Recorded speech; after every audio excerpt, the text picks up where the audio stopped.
Welcome to the U.S. Open 2022 preview show. I'm Paul Scout, my good friend Matt Berkey. Matt, how are you doing? I'm ready for some U.S. Open golf, Paul. The toughest test in golf up in Boston, Massachusetts. Deep, rough, fast greens. It's going to be exciting. Awesome. I can't wait, Matt. You know, lots of good competition like always. We're going to be checking the app, watching through, see how our friends are doing, watching the shot-by-shot updates. It's going to be exciting. The only thing is, Paul, we've heard word that there might be a rival fantasy golf league to Forefathers. Say what? Us? Yeah. Maybe on another continent. They may or may not be buying out some of our top players, so definitely something to keep an eye on. That makes huge sense why some people haven't been playing the last few tournaments, Matt. Yeah. So if some of our people, if you see them not playing, dropping out, you know. I wonder if the league's called the Four Mothers or the Four Sisters or what it is. I don't know, but I heard they have deep pockets. Ooh. So listen, obviously our listeners out there have heard about Live Golf, the league that is actually happening, a rival to the PGA Tour. I'm sure you've heard something about it now. And so you might have a lot of different opinions, our listeners. So what we're asking you to do is comment below on our YouTube channel right here and comment this. How much, if you were a PGA professional, how much money would it take Live Golf to buy you out to join their league? Comment that below. We'll be interested to see all of those answers so we can have some fun with that. Also, Matt, I would just like to clarify, because I've gotten a lot of texts. I'm sure maybe you have too. The people who are playing in Live Golf are not banned from the majors as of yet. So even our British Open or our Open Championship coming up, those players can participate. Down the road, they possibly may not be able to, but all those players are eligible to play, just to clarify. Yep, good clarification, Paul. So now let's dive into our tournament here, Forefathers Challenge. We got some nice merch here. This tournament, Paul, tell us about our sponsor who is helping us out with this event. Yeah, I'm so happy that we have Tri-State Disability Center sponsoring us again. Just to share a little bit about Tri-State, they've been open for over 30 years. They've focused on individual income protection, which is disability insurance. Tri-State's purpose is to provide clients and advisors with leading industry standard disability products that will service their financial needs. Tri-State is committed to doing the right thing for clients and for implementing a personalized plan to protect their financial future. So thanks to Tri-State, Matt, we're able to have some fun prizes. Which is wonderful. So do you by chance, Matt, have one right with you? Oh my goodness. Look, I have a sleeve here of our Forefathers logo golf balls that I'm going to unpack right here live.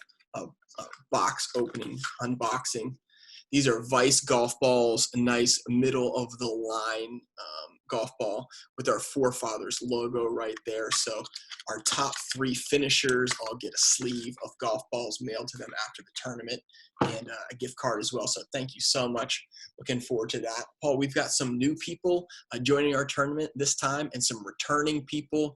We have a former winner, our first ever winner back when, Paul, what did we say? We had 8 people back when we started. Yeah. Lauren returning his team Pittsburgh, seeing if he can hop in there with the big boys this time. We got EVG Wins joining us for the first time, and Team Avalanche, our Masters winner, took a little bit of a break for the PGA, but he's hopping back in. So we're looking forward to these people coming back and joining us. We're so excited about it. Awesome. Love it. I mean, I wonder how much Team Avalanche was paid to stay away last tournament, but Matt, he's back and he's trying to compete for that Forefathers Cup. He wants it. So talking about the Forefathers Cup, you get points for every tournament you play in, and the higher you finish, the more points you get. Most points at the end of the year, you win the Forefathers Cup. And as of right now, Paul, you're in the lead at number 1, and a close second behind you is Jacob Taylor. So everybody keep an eye out for Team Putt Putt and Team Weedy Whackers this week. If they fall down to the leaderboard, you have a chance to leapfrog them in Forefathers Cup points standings. And so that's just something we try to do to keep it interesting throughout the whole year, because it gets increasingly hard to win these challenges, Paul, as you well know.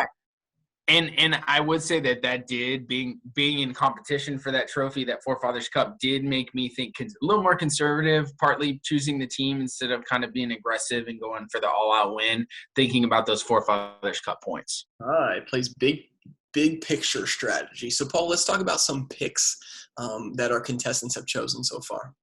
Yeah, so some of the highest guys who are not chosen, surprisingly, we have Patrick Cantlay ranked number 4th. We also have Victor Hovland, who's also in that tier 1, not chosen. Surprisingly, so far only one team has Jon Rahm. We also only have 2 teams having Scotty Scheffler, so that's pretty interesting. Every single player in that tier 2, 10 to 24 range has been chosen by someone.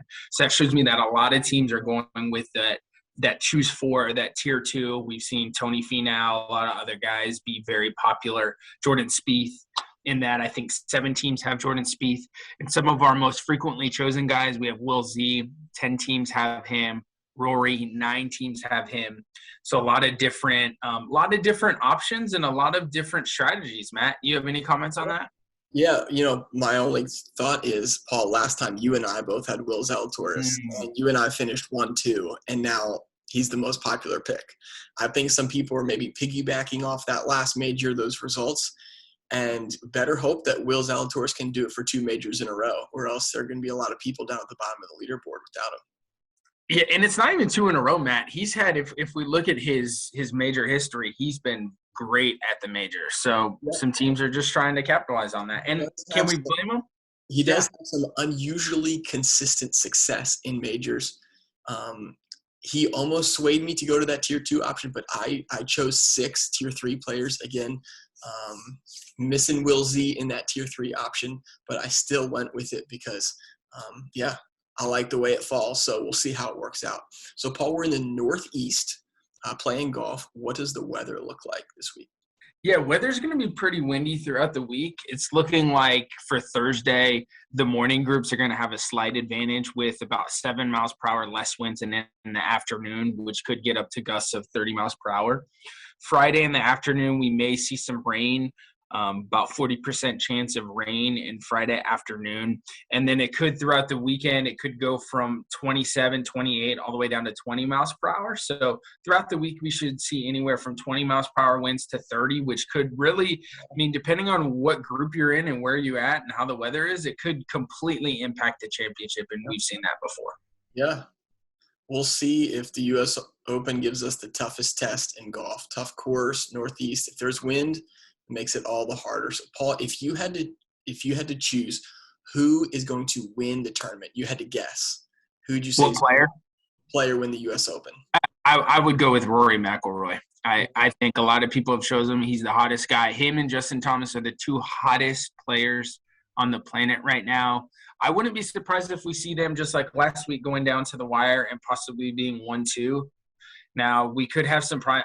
Like I said, I think a lot of it could come down to where your weather draw is and kind of what weather you may get early on. But if I had to bet, I'm going with those 2 guys. I see why, but from my perspective, it's hard to win 2 tournaments in a row, which Rory would have to do. Yeah. It's hard to win 2 majors in a row, which JT would have to do. Yeah. So I would definitely – yeah. So it's hard for a 51-year-old to win, and he did last, at the last PGA Championship. So you just you never – Tiger's won on one leg. You just never know. What would you say if a LIV Golf player won this week? I would say good for them. And they probably don't need the money. I would be surprised if a LIV Golf winner wins because it's mostly older guys who are kind of past their prime. Yep. Unless if you're looking, we do have Bryson, but he's not really healthy. Taylor Gooch is another young guy, but most of these guys are Westwood, Poulter, Garcia, guys who are a little past their prime. So I would be surprised, but if they do it, good for them. I think it could create just more conversations for other players. Yeah. So, well, listen, we know this. It's going to be an exciting week. Excited to watch some golf. The U.S. or these majors typically have an app that you can also download and track your favorite players throughout really well. So you guys should totally look into that as well. So thanks so much, everyone. Have a great time this week, and close us out, Paul. Yeah, and we'll catch everyone at the recap show on Sunday. Thank you, everyone. All right. See ya.